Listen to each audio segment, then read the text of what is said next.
So in 2025, we've got a new study about how much people are reading that has been conducted for the past 2 decades, and the decline is pretty sharp. I don't think that we really need a study about that. I mean, we can just look around us and see that people are reading less and less. And of course, one of the main reasons is social media. A lot of people are spending a lot of time on their phones instead of reading books. So of course, the first question that I got when I told my friends that I want to start writing a book was, why would you do that when it seems like no one is reading anymore? And that's a valid question because it might seem like wasted effort, but in my perspective, it's a little bit different. The answer is a bit more complicated, so let me explain. First of all, the study is referring to people that are reading for pleasure. I'm going to be honest, I'm not an avid reader myself either. I'd rather prefer to watch YouTube videos whenever I have free time. But whenever I want to research something or to learn something new, I'm always looking for books. And this isn't just my take either, because I've heard bigger investors than me and also entrepreneurs that I'm looking up to say the same kind of thing.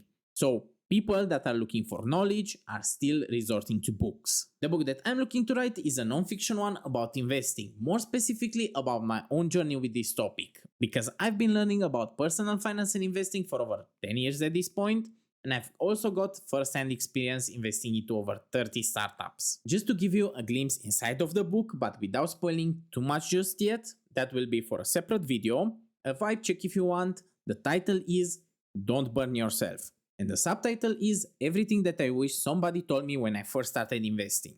Or at least that's what I want to go with right now. It might change in the future. Important disclaimer here, that book will not contain financial advice, it's just my take on my experiences, and you cannot follow it to a T because markets will shift over time, things can vary on a case-by-case basis, and so on. I'm not any kind of investing guru, and I've made a lot of mistakes, especially early on, but I've learned from those and I want to share those lessons with anyone that's interested. I strongly believe that when it comes to investing, maybe it applies to other things as well, but this is what I'm referring to now. You can't just learn the theoretical part. You also need to learn from the experience of other people, especially their mistakes. It's about building pattern recognition. That's what big successful investors will refer to as having a gut feeling about a deal that it's too good to pass on or that it's just a complete red flag. And in my experience, the best way to build that skill is to get exposure to even more experiences that you can learn from, either yourself or through other people. That's why I believe that people that are looking to learn about this topic will have a good enough reason to read my book. I also see another side to this statistic story. I've got no data to prove it, it's just my assumption, but I believe that the decline in reading has also been caused by a bad promotion for books and also a decline in the overall quality of the books that are being released. I'm not talking about the ones that really provide a lot of value, I'm talking about the average quality. Ever since the rise of Amazon, people have started to notice how huge of an opportunity digital books are, and the more that you could create, the more money you could get. So the game became all about quantity, not quality. This issue actually got even worse in the past 4 to 5 years because now we have generative AI, which means that low quality books can be made on a conveyor belt, which is very bad. Maybe you're familiar with the term of AI slop, which is a huge problem in any form of content creation, but I also believe that it can create a big opportunity. I strongly believe this, and I've seen it happen multiple times, that whenever an area gets filled with a sea of low quality products or services, it's easier for the highest quality ones to stand out and they become much more valuable.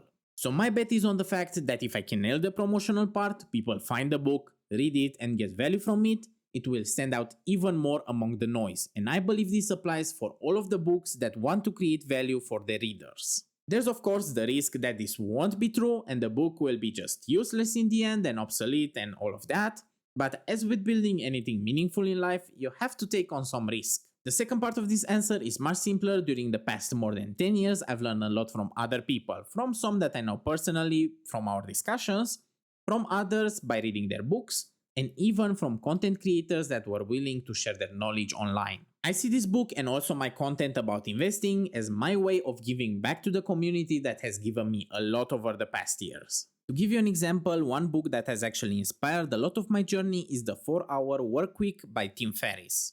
While I know that a 4-hour work week is unfeasible, and also it doesn't work at all with my character because I have days when I'm working even 24 hours, I've got some amazing concepts out of this book that made me question many things and also sparked a lot of ideas. Like, for example, the difference between absolute and relative income, something that I also suggest you look up. While recording this, I actually thought about reading the book again just because it's been a couple of years since I've read it, and I want to see if it's still aligned with my goals. This book might actually be one of the biggest reasons why today I'm able to spend so much time towards creating content that I enjoy, so it feels just right to revisit it again. Now, the third part of this answer is the juiciest one, at least in my opinion, and that is that I'm writing this book for myself. As many other high ambitious people might relate, I struggle with something called imposter syndrome. And that's because I've managed to get to a high enough level with my investing to the point where I get invited to speak at events. And also, I believe I'm considered like one of the top investors in my country, Romania, based on like the number of investments that I've made. This is of course not an official statistic. It's very hard to determine if that's actually true. It's just something that I've been told by people that are very knowledgeable about the domain, and it only refers to investors that are startup oriented. But besides the fact that I've been doing this for a long time and I also have like some small exits and one IPO, I don't really have any meaningful results because usually investments in startups take 5 to 10 years to become significant. And I don't have any formal experience, so yeah, that's why I consider myself an imposter. At the point that I'm at currently, it feels a bit counterproductive to have to go back to university for a couple of years just to get a degree on investing and finance, or to get a license that I won't really be using. So instead, I've been looking for other ways to fill that hole that will also help me progress even further. So, writing this book is my own way of formalizing my knowledge and experience by turning it into an asset that anyone that's interested could purchase and read at any point in time, and I'm hoping that the more people it will reach, and hopefully provide them with a lot of value, it will become another form of social proof for what I'm doing. Again, this is mostly a selfish reason, but on top of that, I see this as a win-win situation. You get value from me sharing my experience, hopefully you avoid losing some money, and also I get less imposter syndrome if you leave a good review. Some people have managed to build entire brands around the books that they have launched. One example is the guy from The Subtle Art of Not Giving an F, or Alex Hormozy with his 2 business books. In my case, I'm not interested for that book to become my entire brand because that would be pretty boring. I like to talk about and create content on a lot of different topics, and I don't want to limit myself to only investing. Yes, that's a major part of it, but not everything. In the end, this is no different from the apps that I've launched, it's just another product in a different format. But I'm also looking for this to become another way for people to discover me, because I will be taking full advantage of the platform that I will be launching it on. But before I talk about that, I have to mention something else. Of course, if I'm going to release this as a proper book, it will also cost money. It won't be free, and there are 2 reasons for that. The first one is that I initially thought about releasing this as a simple ebook with just the information that you need in a very structured format, easy to read, but those are not seen as that valuable.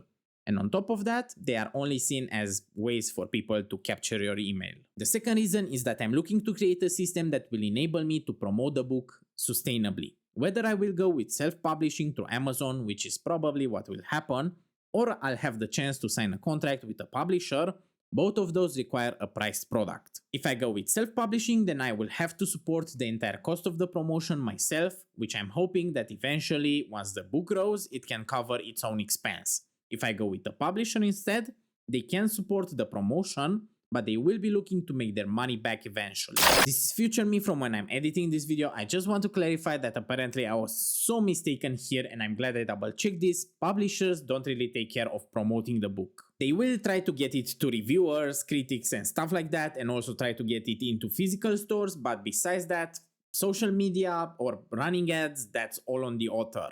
It seems like they also expect you to have a big established audience from somewhere else, which for me defeats the purpose of a publisher, and yeah, I don't see why I would go with one of them. But just in case, and also to help me with the self-publishing, please make sure to leave a like on this video so it can reach even more interested people. Thank you so much. I'm not looking to get rich out of this book, so whatever I will be making will go straight into promoting it even further. On top of that, I will try to keep the price as low as possible so it's affordable for more people. within the restrictions that I will have. The only things that I'm looking for are lowering my imposter syndrome, giving back to the community, and on top of that, promoting myself and my projects even further. So if you want to see more about the development of the book or just the results, if it will work out or not, you should follow me because I'm going to post way more about it going forward.